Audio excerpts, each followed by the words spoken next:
Welcome to the Startup of the Year podcast, where each episode we showcase exciting new companies from around the world.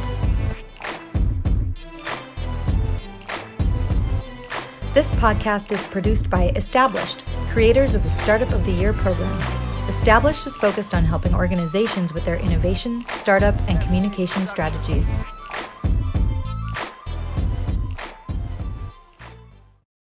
Welcome back to the Start of Your Podcast. I'm Frank Gruber, the co-founder and co-CEO of Established, co-founder of Established Ventures, and the team behind the Start of Your community. And this very podcast, thank you for being here. Today, we've got a special guest I'm excited about.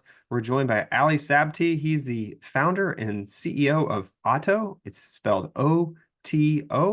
OtO is specializing in developing automated lawn care solutions that features a smart watering device that autonomously irrigates your water and waters your lawn using advanced robotics and sensor technology. It's a pretty cool device. It's about the size of a shoebox, or a large shoebox, I guess. And it's really focused on optimal hydration of your lawn, conserving water, and also, is fully automated to be controlled by your mobile device, which is pretty neat. So we've got Ali here in a second. He was the founder of the company that started in 2018. And we're going to be jumping in here in 5, 4, 3, 2, 1. Welcome to the podcast. Thanks so much for joining. Thanks for having me, Frank. All right. So where are you located right now? Just so our listeners can kind of get their bearings. Yeah, I'm in Austin, Texas. Great. And tell us a little bit more about your company, OtO, and how you kind of came about the idea of creating an automated lawn company. Yeah. So a little bit about OtO for those that don't know. OtO is a smart outdoor device, really simple to install. Essentially, you just require a hose and a Wi-Fi connection, and it handles the irrigation and the solution application part of yard care. And the idea actually didn't start from there. It started about 5 years ago. I was doing a lot of traveling at the time. I was leading a global team doing development for a product, for an automotive product. And during all of those travels, I bought a home just a little bit outside of Toronto. I had young kids at the time, and my whole neighborhood got this pretty bad wasp problem. And it wasn't isolated to a certain point where you can get rid of sort of the wasps there. So we needed a way to essentially push them out of the yard. And because I had young kids, did a bunch of research and found that you could use botanical oils, in small amounts to essentially push them away. And I tried that, and it worked miraculously. It was wonderful, but it only lasted 3-4 days. And during that same time, sort of in parallel, I was struggling with my yard care, being a busy professional. I didn't want to make this, my hobby essentially, and I needed something that wasn't always a trade-off between spending too much of my time, not only having to go out there and do things consistently, but going through the learning curve of figuring out what to do and when to do it and how to do it. And then the trade-off sort of is either you do it yourself or you outsource at a great cost. So, during those experiments of figuring out that, look, natural solutions could work if applied in small and frequent amounts, and that there's this really big problem that I'm trying to solve for myself that I couldn't find a solution for, which is how do you care for a small to medium size yard without getting too involved? How do I find a lawn care assistant? And matter of fact, the early versions of OtO were actually called groundskeeper. So that the whole concept was that it would be a groundskeeper, that affluent folks have a groundskeeper, and everyone else has essentially OtO to democratize that knowledge. So it really started out of that first problem of me trying to push away wasps using natural solutions, and then it first started solving my own problem, and then the neighbors, and now on to tens of thousands of lawns across the US and Canada. Well, it's really cool. It's a really cool device. It's about the size of a large shoebox, right? And you put it in the lawn. We've got some video we can show here. But it literally just, you program your lawn, and then it figures out, the size of your lawn and where you want it to shoot. And more or less, it prints your lawn. It's pretty cool. Right. With water. Yeah. Pretty neat. How did you get to that iteration? I'm assuming that wasn't the first iteration of this product. And I'm curious on the process. Yeah. How do you build a product like that? Like how did this go, like, for you all? I mean, just kind of going back, believe in this sort of concept, this Japanese principle of Ginchigan Butsu, which means, go and understand and go or see. And in my case, I was trying to solve my own problem. So when I figured out the injections and that you can use these natural solutions, sort of went to work saying, I can take an in-ground sprinkler system and I can put some of those solutions through. Um, and it was during that process of the installation of the first 10 pilots of this injection system to my neighbors, essentially at the time, that I found how difficult it was to actually put in an in-ground and how it didn't make a lot of sense for these small to medium-sized lawns. And that's where the kind of the concept or the genesis that we couldn't just deal with solutions alone. We needed an all-in-one, simple to install solution, because at the crux of it, the problem was that all the other solutions were either far too convoluted or they were too expensive, particularly for these small to medium-sized yards. So all of that came together to essentially say that a simple to install smart outdoor device would solve that problem.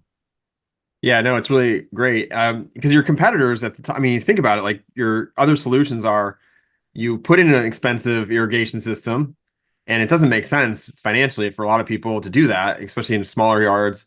And then you still have to turn it off in the winter, right? Too. So there's that aspect of it. You don't want your pipes to freeze. The other option is you put just a regular sprinkler out there, which then you're moving around. You're out there like moving it around all the time. Or you're literally out there just with your hose spraying the lawn. Yeah, And that's not obviously the most effective, probably use of time. And it's obviously not going to hit every time that you need it, right? You're not going yeah, to out there all the time. So that's those yeah. solutions I came up with. Are there others that you were like, this is the other use No, case?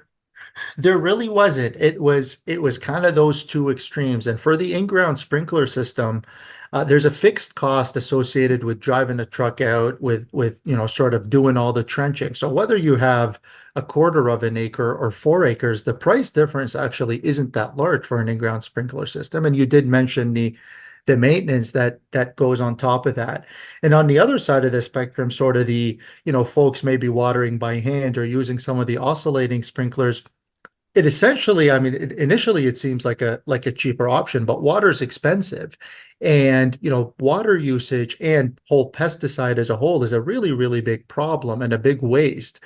Something like 20 to 30% of the water we use in the US is used to water outdoor spaces. Wow. And yeah, it's a massive, massive number. And I mean, once you start talking about some of the pesticides, it's actually pretty bad. I mean, lawns are the number one crop that's fertilized in the US, and a lot of that ends up in the water. But sort of back to the water efficiency, even those systems that you spoke about, the expensive systems, a lot of them don't have intelligence built in to not be able to water when it's raining or to look at things like wind patterns. And we essentially thought that, look, that's table stakes. For me, before when I was designing, an OtO, it's a principle we use every day, is that you shouldn't pat yourself on the back for developing a sustainable product, that it's essentially table stakes, that good design is sustainable. So that if you are building a sprinkler or an irrigation device in today's world, table stakes is it needs to be able to look at the weather and it needs to make better judgments on water usage. And that was another layer that we didn't see, regardless of what hardware you used, whether it was an oscillating sprinkler or an in-ground, that there was a massive opportunity not only to simplify it, but to provide these customers with an environmentally sensible way. They can get the result that they need, but do it with significantly less water usage, with significantly less harmful chemicals, because we're able to get the most out of that water and we're able to get the most out of the solutions as well. Yeah, that's really critical. I actually that came into use for me. I've been testing the product out, and it's been raining the last couple mornings, and so it didn't water, which is really smart. Like, Yeah, whereas like yeah, if I had the in ground, I don't know if it would do that. I think it'd probably just water anyway. I've seen a lot of yeah. golf courses and things like watering when it's raining, or whatever. Yeah. And we, from the early days, I wanted that to be a core feature that was not a subscription based feature. It's not something that customers have to pay money for. That's a core feature that's available to everyone, and it will stay as part of the core device, because I believe it's really, really important, and it's our responsibility that we don't just solve sort of the irrigation problem, that we do our best to solve it in a environmentally sustainable way, and plugging in intelligence to be able to look at, you know, the previous 12 to 24 hours in terms of soil moisture and looking ahead at 12 and 24 hours ahead to see the precipitation probability is something that we're really proud of, and customers absolutely love it, and we're going to continue offering that on all our devices.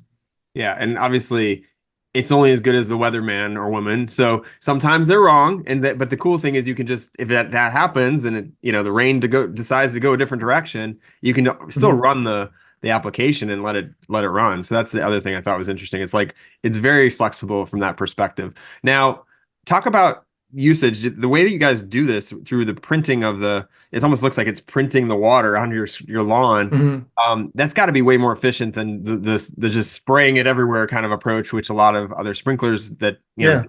So is there do you have any metrics around that? How you guys, or how you look at that? Because obviously it sounds like Yeah. reliable or the environment is important. It sounds like to you and the way Yeah. you develop this. So I wanted to get your take on that.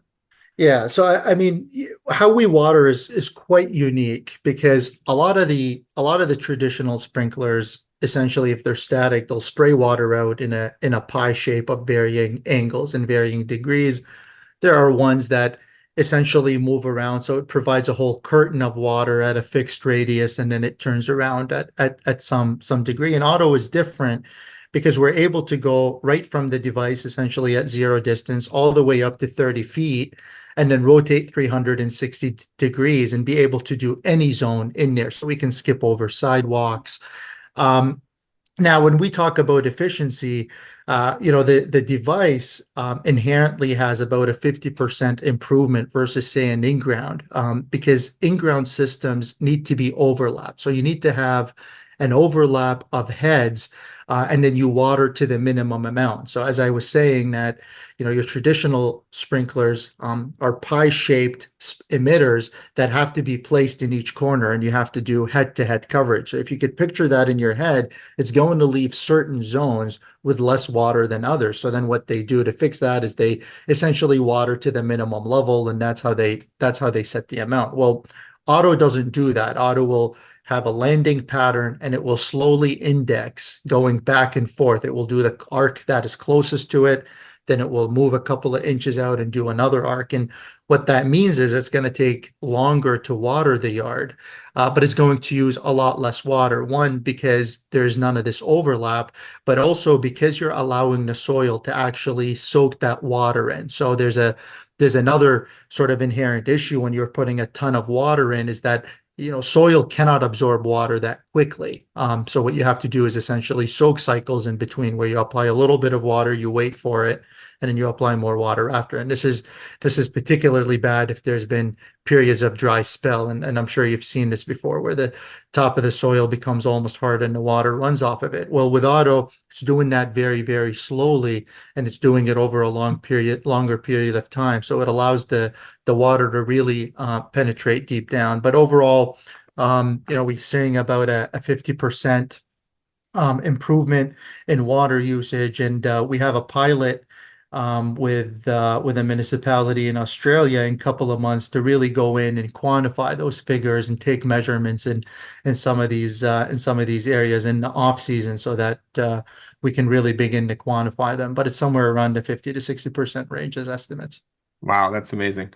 That's really great. And obviously, as we think more about the earth and how we kind of preserve it, that's super important. So thank you for doing that and sharing that. As far as this is a direct consumer product. You obviously working with other municipalities as well, so there could be some, I guess, B2B there too. But for the most part, it's direct to consumer. And wanted to talk about that. How did how has that been from physically launching a product, Mhm. new gadget, more or less? Let's just categorize. Yeah. It's a product, it's a gadget, hardware product, Yeah. smart hardware product. How do you get that from your mind to the market? What has that been like for Yeah. as from an entrepreneurial perspective? Yeah, there's a few steps in between, right? Sort of the concept. But direct to consumer is interesting, particularly for lawn care, because the traditional channel is actually through retail. So a lot of the incumbents in this space use a lot of retail. And we saw an opportunity particularly in the context of what was happening in the industry. So over the past few years in the yard care, lawn care industry, there's been two trends that have made it really difficult to operate for the traditional companies. And one is labor shortage. So there's a massive issue with finding labor. And the second one is fuel cost and labor cost. So it's very labor intensive type of work. And even when you're thinking about in-ground irrigation systems, they require a salesperson for quotes, they require installers, they require maintenance for tweaks afterwards. So there's a massive pull in the industry to find an alternative solution. So when we were thinking about sort of a go-to-market strategy, when I was thinking about the go-to-market strategy, it's the same question you ask as to, well, where do I find my first customer? And, the easiest way at the time that I could find, and it's later ended up being quite powerful, is even before we had the product developed, I needed to find early users and early folks so that I could bounce ideas off of and solicit feedback. And what we essentially did is, even before we designed the product, this is in 2019, we began running social media ads to gain sort of a following and an audience that were thinking about do-it-yourself irrigation systems. So, I mean, it's as simple as taking do-it-yourself videos on how to set up an irrigation system, writing up different articles on it, and then seeing sort of who interacts with that, collecting emails, collecting different information. Mhm. And it was about a few months after that, right before COVID. It was actually March 12th, Wow. Yeah, like 2020. right there. Yeah, Right when we started to right shut things there. down. Yeah. Yeah, March 12th, the Friday before everyone shut down. We held this small friends and family event and invited some of the friends and family and showed them sort of the first prototype. And then the whole world went on lockdown. But because we had built up a little bit of an audience, what we can do is we can take that early prototype and now begin to show it to them and really start to see what their behavior is. What were they asking? What are they reaching out about? And one of the first strongest pieces of feedback was that I put that ad, and within a couple of days, someone had actually found my email. They called me, but they called me to complain about the color. And that was really interesting because OtO was white before. So he was saying, I found this product online, but I'm really disappointed that you picked white. And he just kept going off and off and off about the color and how it would change and how this would be perfect for him. And it's through these interactions that you find, one, you're right on the money and in terms of the problem that you're solving, and that, okay, you have a little bit more work in terms of the development. So we kept And with that they would that even feedback care that much to give you that feedback about that the, it would that's really exactly that someone would go and find a number and whatnot. So it really has been a continuation of that. Now, over the past 4 years, we've significantly scaled our different systems, but essentially our customer support now, how we review feedback, a lot of it is modeled after those early days and this Japanese concept, of omotenashi, which is about anticipating the user needs. So when I was doing a lot of the travel there and the product development, I spent a lot of time in Japan. And one of the things that I noticed, this concept of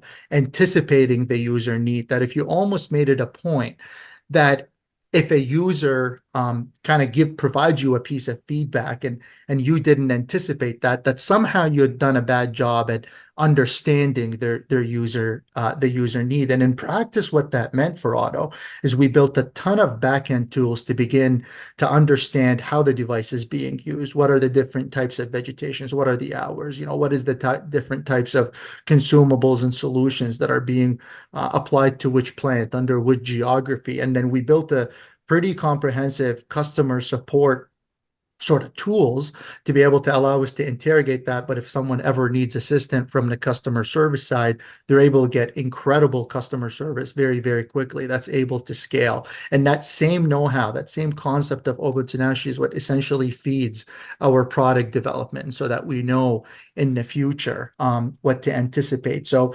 really long answer to your question, but we've been really, really happy with direct to consumer. Look, people absolutely love physical products. And I think a lot of entrepreneurs, especially when you look at a lot of the content that's out there, really a lot of it is centered around SaaS. A lot of it is centered around software. But the fact still remains that, one, when it comes to a consumer, there's going to be a ceiling on how much they will pay for a software subscription. And it's pretty much anchored in and around where Netflix is, right? $14, $15.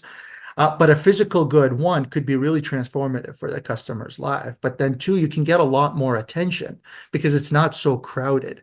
I'd I'd find it difficult, for example, to market or to get attention if you have a project management SaaS, right? But if you have a smart sprinkler, and you're going up against incumbents that traditionally operate in retail, that don't really operate online, and you come in with all of these best practices that we know from software in terms of how we can track and improve and the uptime, then the user experience ends up being absolutely incredible. And then you have a lot easier time actually marketing the product. And because you're so close to the customer and because you're able to see those metrics, then it just continues to strengthen that flywheel because it's a very much compounding effect because you're serving the customer that way, but you're also learning from them and seeing that behavior in real time. Yeah, that's really great. And I think it sounds like you kind of like built from the ground up with community first, which is really important. And then obviously creating this infrastructure to handle that community is important too. And I feel like sometimes that gets forgotten. So now switching gears to the actual product and just product development, it sounds like some of that's coming from the consumer as you take their feedback and whatnot. But I'm curious, like, what are you excited about? And actually, we should talk a little bit about what you're offering right now. So you've got the product, the actual physical product. You've got the different components that you can use to kind of water the lawn with fertilizers, and you can do things for mosquitoes, right, and ticks, things Mhm. like that. Yeah. What are the Yeah. other kind of talk through some of that, and then we'll talk about Yeah. what are you most excited about? So, I mean, the device today is like you said, it's a little bit bigger than a shoebox, and inside of it are three solution bays, and you can load in one of the four solutions that we have. So we have a fertilizer, a lawn food, we have a plant food for trees and shrubs, we have a, tick and mosquito repellent, and then we have a enzymic cleaner that deodorizes and cleans up after dogs. So one of the first things I'm excited about is, one, continuing to expand that solution line. I think there's a lot of exciting different solutions, be it wetting agents where we could even further, the water penetration for things like rain, or we're even looking at different fertilizers for different vegetations and vegetables. But something that we've been working on actually in parallel is leveraging vision and leveraging sort of the other parts of artificial intelligence, large language models, to kind of fulfill that original promise, if you will, of being the groundskeeper, right? Of what type of vegetation should I grow? How do I take care of this particular plant? And these exist, right? I mean, there are apps that exist today where you can take a picture and then it can maybe tell you what's wrong with the plant. But the way that I see it and what I'm really, really excited about today is not only being able to provide a service like that, but with OtO and through the platform be able to do something with it, right? Be able to actually fine tune that irrigation for that specific type of vegetation, or the type of solution, be it custom. But even further to that, you could really enable and help people with some of these goals, like growing their own food in their own yard. And it's not even outside of the metrics. It's good for business. Something like 50% of millennials are trying to grow their own food or actively are.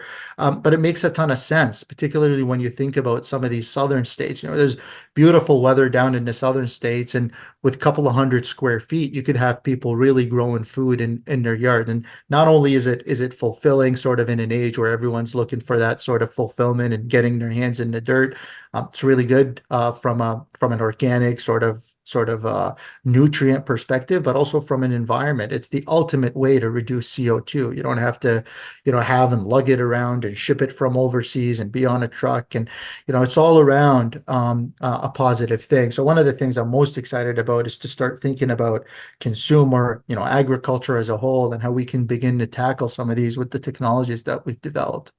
I love that bigger mission. That's great, and I definitely need help with that. I tried to do some lawn gardening, or not, I guess, yeah, gardening. Raise, I tried carrots, and they ended up being like Yeah, as big as my. yeah, It didn't do so yeah, well during COVID, especially. Like I think we all kind of started to use our land yeah, to plant because we weren't sure what was going to happen. And next thing you know, I'm like, I would have died, I think, because I had like yeah.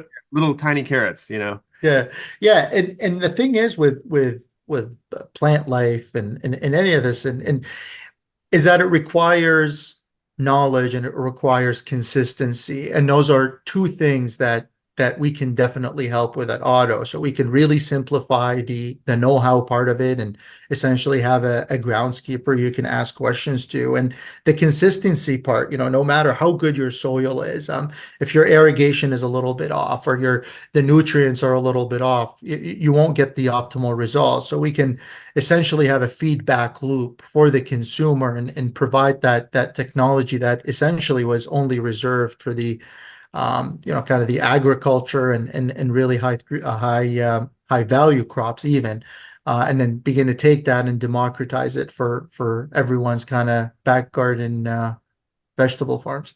Yeah, that's great. And I mean, even to apply that to like shrubs, like certain shrubs, like if certain shrubs need to be handled a certain way, like they can't be watered a certain way. And I've even noticed that like one of my shrubs I'm watering a certain way and it's like getting brown. And I don't know so now I need support. Yeah, Who do I talk to yeah, about my browning yeah. green shrub? You know, Yeah.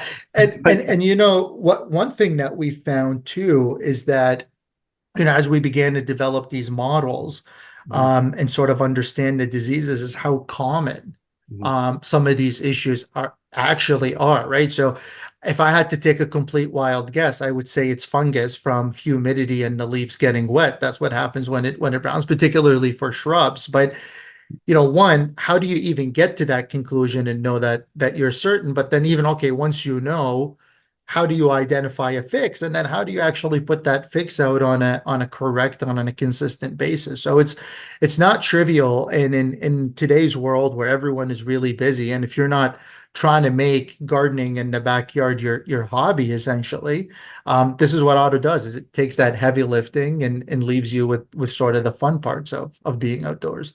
And that you nailed it. Like time wise, I was like, I don't have time to chase this down right now. And so Yeah. it's just Yeah. brown and it's gonna have to be that way for a little Yeah. while. And as is the case, and I'm sure it's the same with a lot of listeners, yourself, myself too. Sometimes you get really excited, you maybe plant something, you get a couple of weeks in and it's really growing. I mean, I could tell you a story about my lemon tree, Mhm. really dear to me. But the thing is with organic life is if you miss a couple of weeks, if you go away on travel, if you're not really sort of monitoring, especially in the early stages, especially if you didn't make a good choice in terms of the plant selection, maybe it's not native, then it'll die, right? So it's not even about making free time, but I think it's just difficult for any of us to consistently be available and then have absolutely no breaks in the availability, because if you miss a couple of weeks, the tree will die. So that's where sort of the need for automation comes in, where you don't have to worry about it. And then whenever you have time, you can go out there and actually do some of the fun things, like maybe prune or just sit out there and enjoy it, right? And not have to actually worry. And it is quite a bit of worry, right? Whenever you travel, whenever you're on vacation, and it's an expensive investment. Plants aren't cheap. Landscaping is not cheap, and it changes. It changes quite often. So, season over season, we're noticing folks will get more trees and they'll get more shrubs. And with OtO, it's really easy. You go back and, you go right into the app, you move the joystick in the app that moves the water stream in real time, and you pick the points, the lines, or the polygons you want to cover. So even as your yard evolves, as does everyone's sort of season over season, when you pick up new plants, it's really easy to just go in and adjust that. Where if you're thinking about some of these traditional systems, I mean, that's a call. You have to call someone, they've got to schedule you in, and back to the labor shortage, labor availability, the quality of it, and the cost of fuel, that's becoming more and more difficult. So we see it as an all around good solution for sort of the challenges that a lot of homeowners face today. No, I definitely agree. And let's talk about quickly business model slash price point. So folks that are listening get a chance and understand like what that looks like. It's around $300, right, for the device. And Yeah, then yeah, it's $399. yeah. And then the solutions are sold on. I mean, it's $399 for the device. You don't need the solutions. It comes, like I said earlier on, with all the features and the weather intelligence. Mhm. And then there from the solutions are sold on a subscription basis. They range somewhere like 30 to $40 every 2 months, depending on which solution. And the number of solutions you receive is based on your zip code. So if you're in LA, maybe you'll receive 5 bottles in a given season. But if you're in maybe in New York, you'll receive 2 to 3 bottles. So based on when your freeze date, your first and last frost date. So we keep track of that, and we also adjust your subscription based on the season. But it's a hardware device with a subscription solution part. Great. Awesome. I love that you take the thinking out about when do I need this? Like you're already thinking Yeah, for them, like as you talked about for the consumer, like yeah, anticipating. I would have to figure out when does fall happen and when does winter right, end? When do I need to do this? So that's really right. Yeah, uh and then the weather and then everything that sort of goes with that. Yeah. yeah, absolutely. All right, great. And then from an entrepreneurial perspective, you've done some things. You've gone out there a little bit. You guys were doing like I saw CES. I think you did some work at CES and got awarded for that. Let's talk about that a little Mhm. bit. Yeah, I mean, we've been fortunate, and I think this essentially goes back to some of this, hardware gadget, if you will, draws a lot of attention because it's unique, and it's different. So we've had quite a bit of success. I mean, I've had a lot of success reaching out to different founders and asking for advice. Matter of fact, one of the first people I reached out to was Tony Fidel from Nest, and Hmm. he actually responded, and it was really good. It was a really good back and forth, and I learned a lot from that. And I think one of the first things I learned is that you don't know unless you ask.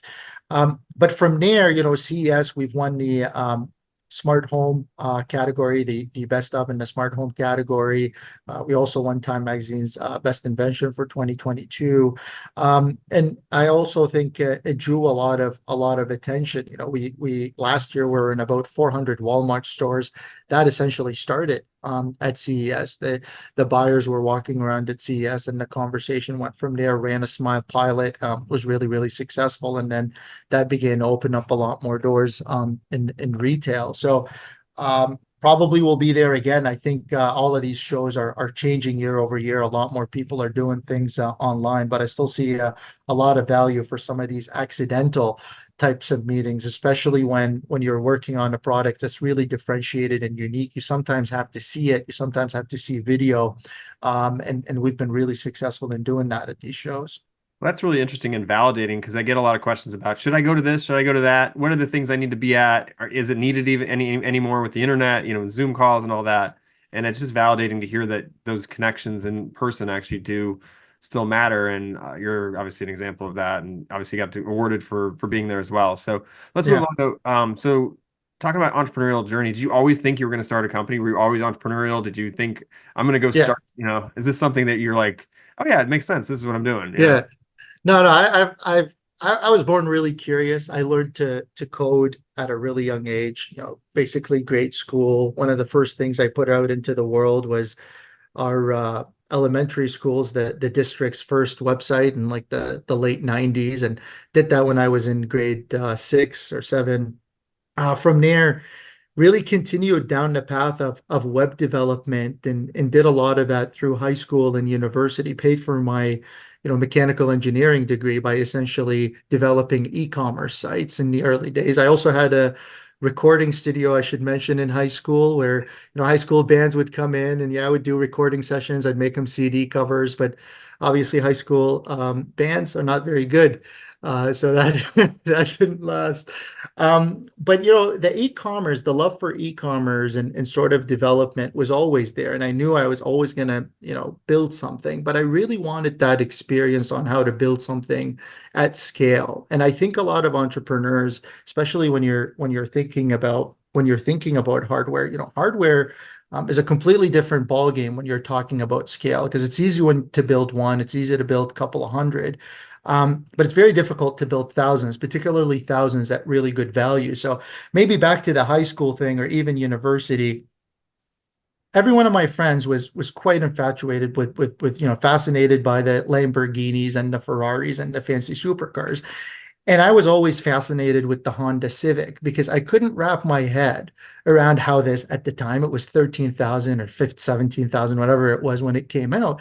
The $17,000 car could go on for 400,000 miles with virtually no maintenance. To me, that was a miracle in engineering. That's what I wanted to build, not a few hundred Ferraris. So, I went to school for mechanical engineering to learn a little bit about that. From there, developed a device with the University of Toronto for Mount Sinai Hospital for lesion detection. That was the first time that I took the mechanical and the electrical and sort of brought that in with some software. And it's like, whoa, if you take mechanical, electrical, and software and you put that together, you could do some incredible things. And that device at the time was for lesion detection. So it was for palpation. So if you think about doctors, they do palpation to feel around for hard lesion spots. Well, you could translate sort of that into mechanical properties like a spring or a damper or what have you, and then infer sort of the status of that lesion. So it was really exciting to be able to take, systems that on their own wouldn't really have a ton of value. A mechanical spring damper system is pretty commodity. Electronics, they're nothing. The software, it was just peak and FFTs, just mode analysis. But when you put all of that together, you now have an incredible device. So from there, I was poached and spent about 10 years leading an automotive development team, global automotive development team, taking this concept and product and putting it into the real world. It's now on 1 out of every 3 vehicles in the world. So I spent a ton of time in Japan, a ton of time in Germany, and learned a lot during that period about how you can take sort of concepts and how you could work it through in terms of reliability, supply chain, production, and sort of production health. So I went through that sort of the traditional how you can build hundreds and hundreds of thousands of something, and really learned the fundamentals of all of that. And it's what shapes OtO today. We run the company a lot like if we were an OEM, same in terms of how we handle our suppliers and supplier quality and value and how we make decisions and track metrics. But then I also, through sort of all my years with software, brought a lot of that software know-how in terms of the subscription models, in terms of optimizations when it comes to e-commerce and A/B and split testing, and brought all of that together. So OtO today has quite a bit of unique capabilities, but I'm pretty happy that we've been able to combine software and hardware in a way that really helps customers, but also in a way that has a pretty incredible business model, so that we can have sort of alignment between what's good for the customer and what's good for the business as we scale. Yeah, no, that's great. And it seems like a perfect fit for you. Jumping from a Honda Civic analogy back to building parts that were on cars to now building things that are kind of done in the way that's how you would build a Yeah. car, right? And Scale is hard, and design, you can build one or two of something, but it's difficult to scale that, and it's tough to, particularly in hardware, to hit the undo button or go a different direction once you've spent the money. And there's countless examples of failed hardware startups, and a lot of it is product market fit, as most businesses are with product market fit. But hardware also has that other layer of complexity, that the design and the scale up of that design is not to be taken lightly. That you can have success even if it's product, you have good product market fit, but scaling that is quite a challenge. So if you think about that first, Mhm. and then you think about the problem together with how you're able to scale it, both in terms of a business and in terms of the hardware, you end up in a really good spot. Yeah, and hardware sometimes is, from a startup perspective, is maybe looked at as like harder to raise money, harder because it's a physical product. Sometimes investors kind Mhm. of don't look at it. So I was curious from your perspective how it's been in the climate that when you were building, right? You're building COVID timeframe to now. How has that been for raising funds and building a hardware product?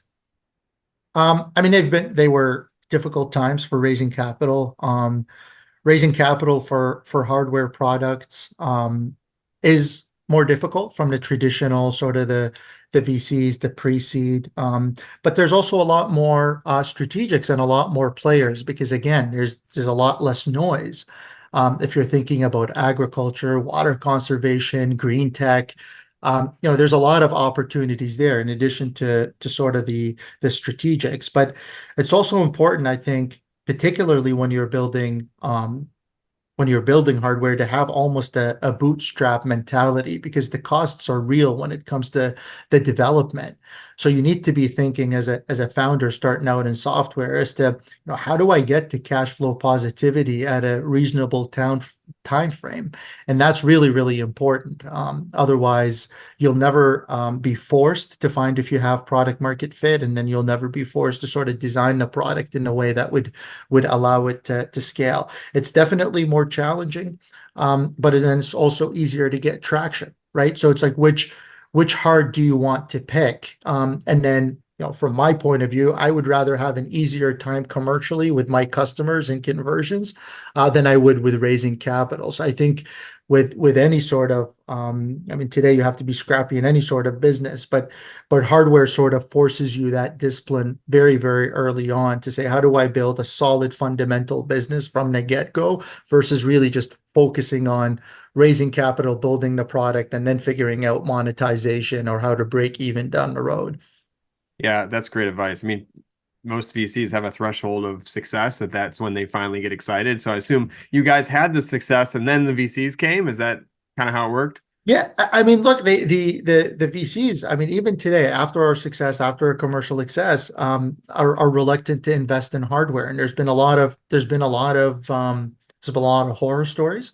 People bring up Juiceros and some of these other ones.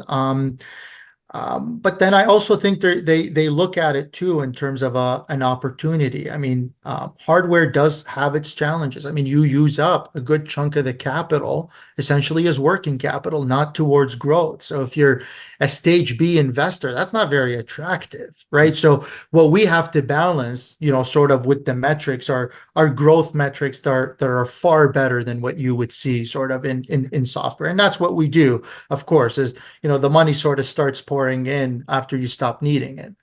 Right. Yeah, that's how it works. Yeah. Really great points and insights. And I wanted to get, we got to kind of wrap here shortly. So wanted to get your take on like the long-term goals of OtO and like where do you see the company going? Where do you want it to go in the future? Yeah. I think right now we're, very, very focused on the customer experience, and just continuing to drive an incredible experience. And something that we do a lot inside OtO is, we brainstorm, we think about the future, we think about all the exciting things that we need to do, but we also have built a really good ability to say no to a lot of things through that deep understanding of the customer. So in the immediate term, we're just really, really focused. But we are keeping our eyes open, and there are activities happening, particularly when it comes to agriculture, both for the consumer, sort of to help them with growing food in their own backyards, be it, sort of the traditional way of drip irrigation, or maybe even looking at some of the hydroponics and some of the more advanced methods that require less soil that then can translate into growing food in more arid environments or colder environments as we start having more food security and food sustainability issues with depleting soil, rising temperatures, reduced water availability. So, where OtO is going to go is still in the water conservation, and starting to think a lot more about food safety and food security, and leveraging some of this technology that we've developed for that problem. Oh, those are big problems and you're tackling them. So I appreciate that. Is there anything else you Absolutely. want to share with our listeners about what OtO's doing or anything along your entrepreneurial journey that's been helpful? No, but if anyone wants to find out more about OtO, then they can go on our social media channels at Autolawn, OTOLAWN, or on our website at www.autolawn.com.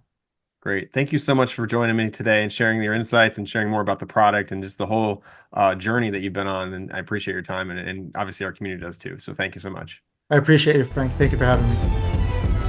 Well, it's fantastic to talk to Ali Sabti here about his OtO lawn device.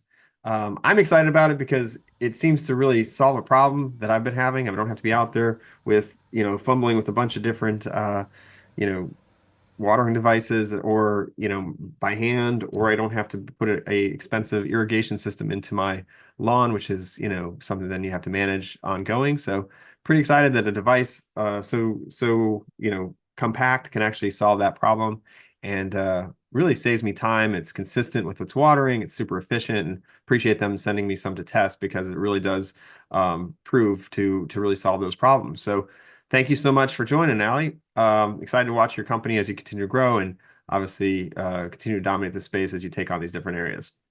All right. Well, that's the episode for today. Thank you so much for joining us today. It's as always, if you have a startup idea, maybe it has something to do with, solving a WASP problem like Ali had, or maybe it's, and that could turn into an automation robot or something. So you never know. But if you have a startup idea, get it going, get it started. Today's the best day to start, not tomorrow, not the next day.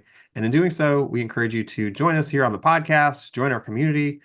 We hope to help you as you continue to grow your company through the various, bits of advice and the resources that are provided here. So please check it out. Go to startupofyear.com and simply apply to join our community. Until next time, I'm Frank Gruber. Don't forget to hug your loved ones out there and make some waves in the world, and good luck starting up. Have a great day.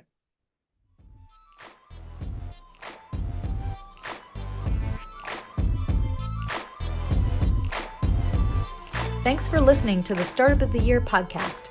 Be sure to subscribe and we'll be back with another episode soon.